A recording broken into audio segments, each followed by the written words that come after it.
Here's a live look at the World Trade Center site in New York City this morning, where relatives of those killed on September 11th are gathering for a memorial. Today is the 11th anniversary of the terror attacks that killed nearly 3,000 people. You can see one of the reflecting pools at the National September 11 Memorial, where one of the Trade Center towers once stood. A 9/11 Memorial Challenge will be taking place tonight in Appleton. Emily Dean is live at the Bonta Bowl to explain. Hi, Em. Good morning, Rachel and Pete. Hi, everybody. That's right. We are out here at the Bonta Bowl this morning at Lawrence University.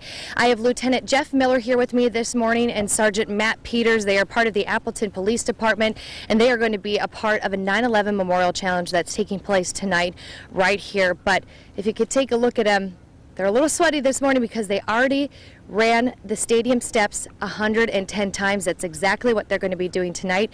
But first I wanted to talk to them because everybody really talks about on this day where they were 11 years ago. And Lieutenant Miller, we were talking earlier about those memories. Tell me where you were when the attacks happened.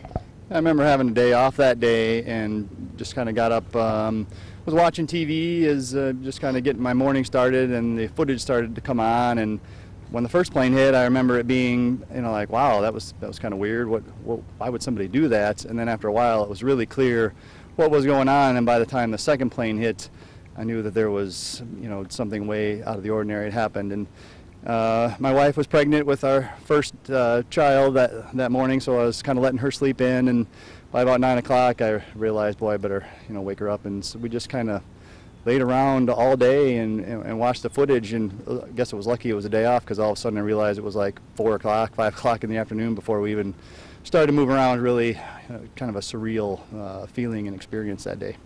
Tell me about you taking part in the challenge last year, because it was the first year for the 9/11 Memorial Challenge out here, and what you did for the first 55. Sure, certainly appreciated Sergeant Peters pulling this thing together and getting everybody out here, and had a number of officers that were running, and I'm, as a part of the SWAT team, some of our guys got together and thought we'd run some of it in our vests to simulate, maybe what some of the police officers would be carrying as far as their duty gear and, their regular bulletproof vests and all that other stuff. Sometimes that gets up to be 30 to 35 pounds of extra equipment that these guys were running up the stairs with, so we wanted to try to simulate that. Certainly unbelievable physical condition of these men, because I only made it 50 times roughly with my vest on, and I was pretty well wore out, so I just can't imagine these guys that we see, pictures that we have, and remembering them trying to go up all those stairs with their full duty gear on. Well, Sergeant Peters, let's talk to you and where you were that day 11 years ago.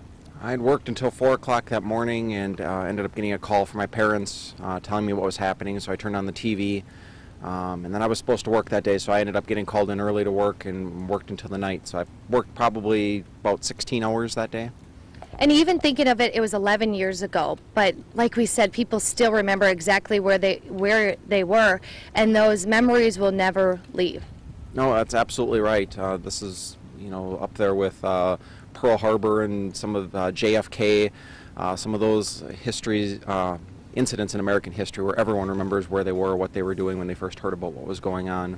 So for this 9/11 Memorial Challenge, people can come out here and watch and see the officers taking part, is that right? Yep, we're certainly encouraging the public to come out, support the officers, cheer them on, even just talk with each other when you're sitting in the stands about what they remember from that day.